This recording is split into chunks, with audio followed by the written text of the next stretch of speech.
les éléments intéressants que nous avons dans cette rue, il n'y en a pas beaucoup, contrairement à ce qu'on pourrait imaginer, parce que c'est une rue qui est une rue commerçante, j'y reviendrai.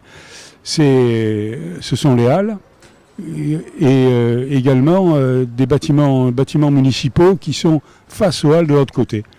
Donc si on veut faire une histoire des halles en 2 secondes, c'est un bâtiment qui d'abord a été une raffinerie de sucre qui a été lancée en 1717 et qui a duré jusqu'en 1750.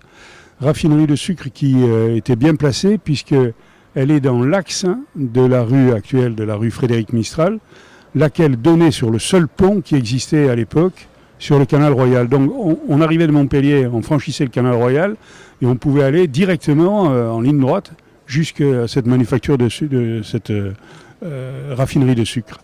Elle appartenait à des Montpelliérains d'ailleurs, qui étaient des protestants et qui étaient des gens riches. Ensuite, en 1750, on a arrêté cette activité.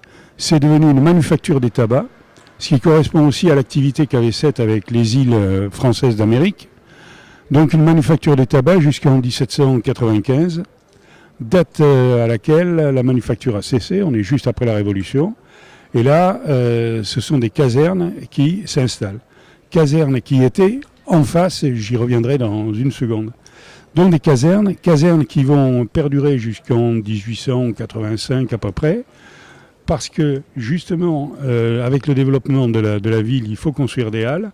Et c'est l'époque où on construit à Paris les halles Baltard et à Sète.